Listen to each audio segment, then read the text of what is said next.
जय गुरुदेव जी। जय गुरुदेव। क्या नाम है आपका? मेरा नाम रीना कनौजिया है। आप कहाँ से हैं बहन जी? मैं भी दिल्ली से आई हूँ। अच्छा।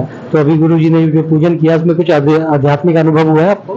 जी हाँ, साक्षात हुआ है। पहले तो मैं इन सब चीज़ों पे विश्वास नहीं करती थी, लेकिन हाँ, मुझे हुआ है। जी। तो आप मानते हैं गुरु जी के पास अलौकिक शक्ति है? जी हाँ, डेफिनेटली उनके पास है। तो अगर आपको कहा जाए कि ईश्वर है, तो हाँ, वाकई में ईश्वर है। जी, अगर कहा जाए कि 100% में से तो आप कितना परसेंट मानते हैं कि गुरु जी के पास अलौकिक शक्ति है? 110% गुरु जी के पास अलौकिक शक्तियाँ हैं। आपने पहले ये शक्तियाँ कहीं देखी हैं? जी नहीं, कभी नहीं। ये पहली बार मेरी लाइफ में मैं एक्सपीरियंस किया मैंने। अच्छा, तो आप हमारे दर्शकों से कुछ कहना चाहेंगी? मैं यही कहना चाहूँगी कि गुरु जी के माध्यम से अगर किसी को अगर विश्वास है कि हाँ ईश्वर है और उसे कहीं ना कहीं मिल सकते हैं, तो यहाँ पर आएँ और अपनी आंखों से प्रभु के साक्षात दर्शन को महसूस करें। जय गुरुदेव। जय गुरुदेव।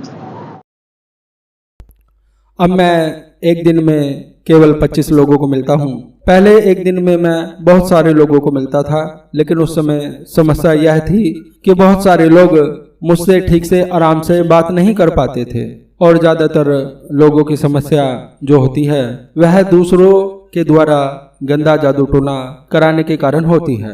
बहुत सारे लोग ऐसे हैं जो बीमार हैं और उन्हें बीमारी का कुछ पता नहीं चलता, कभी ठीक हो जाते हैं कभी, परंतु वह किसी न किसी तंत्र के कारण बीमार रहते हैं। ऐसे बहुत बार देखने में आया है, क्योंकि जब हम उनकी तंत्र की काट कर देते हैं, उस गंदे जादू टोने को हटा देते हैं, तो वह स्वस्थ होने लगते हैं। इसी प्रकार से बहुत सारी नकारात्मक शक्तियां लोग एक दूसरे के ऊपर कराते जा रहे हैं। यह पता नहीं किस प्रकार का एक अभियान सा चल गया है कि लोग एक दूसरे पर इस प्रकार की गंदी जादुई शक्तियां कराने लगे हैं, दूसरे को परेशान कराने लगे हैं, दूसरे को बर्बाद कराने लगे हैं। यह बहुत ज्यादा देखने में आ रहा है, लेकिन हमें यह भी ध्यान रखना चाहिए, यदि आप बीमार हैं तो आपको सबसे पहले डॉक्टर से इलाज कराना चाहिए। और मैं आपको यह भी कहना चाहूँगा, यदि आप किसी भी गुरुजी से आध्यात्मिक इलाज कराएं तो साथ में आप डॉक्टर का इलाज भी चला के रखें। उनका इलाज चलाना भी बहुत ज़्यादा आवश्यक हो जाता है। जो लोग मेरे पास में आते हैं, मैं उनके लिए केवल 5 मिनट के लिए पूजा करता हूँ और इसी 5 मिनट में उनको देवी शक्ति की वह अनुभूति, वह एहसास हो जाता है जो उन्हें अपने पूरे जीवन काल में नहीं हुआ। और जब इस प्रकार की घटना उनके सामने साक्षात रूप से घटती है तो उन्हें पूरे हृदय से, पूरे मन से भगवान की शक्ति पर विश्वास हो जाता है और निश्चय ही उनके कार्य फलवती होने लगते हैं। लेकिन जो भी व्यक्ति हमसे मिलना चाहता है, हमारे पास आना चाहता है, वह सबसे पहले अपना नंबर ले ले आने के लिए, मिलने के लिए। और यह नंबर आपको व्हाट्सएप पर मैसेज करना है, अपना नाम, अपना पता और आप क्यों मिलना चाहते हैं यह लिख करके आप मैसेज कीजिएगा।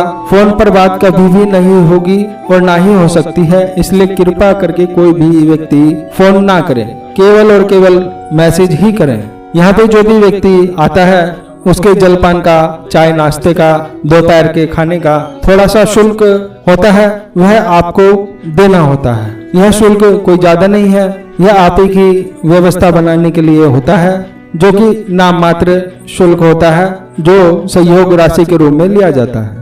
बहुत सारे लोग हमसे बार बार पूछते हैं कि हम अपनी समस्या की, अपनी बीमारी के बारे में आपसे कुछ जानकारी लेना चाहते हैं, हम आपसे मिलने के लिए आना चाहते हैं, तो भगवान को चढ़ाने के लिए वहाँ पर क्या लेकर के आए। तो मैं आप लोगों को बता देना चाहता हूँ, आपको अपने साथ में कुछ भी लाने की आवश्यकता नहीं है। आप बिल्कुल खाली हाथ आ सकते हैं। आपको ना ही मिठाई लानी है, ना ही प्रसाद लाना है, कुछ भी नहीं ला करके आना है, आप खाली हाथ आ जाइए। लेकिन बहुत सारे इस प्रकार के लोग होते हैं, उनका मन नहीं मानता, जब वह भगवान के दरबार में जाते हैं कुछ न कुछ लेकर के जाते ही हैं, नहीं तो उनका मन अंदर से व्याकुल होता रहता है, इतने समर्पित होते हैं वह भगवान के प्रति। तो देखिए, यदि आप लेकर के ही आना चाहते हैं तो हमारे यहाँ पर पूजा में 2 प्रकार की जोत जलाई जाती है, एक देसी घी की और दूसरी सरसों के तेल की। और मैं अपनी पूजाओं में, विभिन्न प्रकार के अनुष्ठानों में, यज्ञों में देसी घी का प्रयोग करता हूँ, सरसों के तेल का भी प्रयोग करता हूँ। यदि आप अपने साथ में लेकर के आना चाहते हैं तो आप देसी घी लेकर के आ सकते हैं, या आप सरसों का तेल लेकर के आ सकते हैं, या आप दोनों घी और तेल दोनों लेकर के आ सकते हैं। लेकिन आपको यह ध्यान रखना है, किसी भी व्यक्ति को भी खुला घी या तेल नहीं लेकर के आना है, क्योंकि वह हम आपसे सब कार्य नहीं करेंगे, क्योंकि खुले घी में या तेल में कुछ मिलावटी चीजें हो सकती हैं, जैसे चर्बी हो सकती है, केमिकल हो सकते हैं, कुछ गंदे पदार्थ मिले हुए हो सकते हैं, और उसका इस्तेमाल हम अपनी पूजा में, यज्ञ में करेंगे तो इससे हमारी पूजा भी दूषित हो जाएगी। तो यदि आप लेकर के आना चाहते हैं तो किसी अच्छी कंपनी का आप लेकर के आए, और वह बिल्कुल सील पैक होना चाहिए। यह आपकी अपनी श्रद्धा है, यदि आप लेकर के आना चाहें तो ही लेकर के आए, अन्यथा आप बिल्कुल खाली हाथ आ सकते हैं। हमारी तरफ से कोई जरूरी नहीं है आपको कुछ भी अपने साथ में लेकर के आना, वह आपकी अपनी इच्छा है। आप भगवान को कुछ चढ़ाना चाहते हैं तो यह ला सकते हैं। आपको भगवान शिव की कृपा, उनकी शक्ति, उनका आशीर्वाद प्राप्त हो, ऐसी मैं कामना करता हूँ। आगे भगवान शिव की इच्छा। शंभो महादेव भोलेनाथ।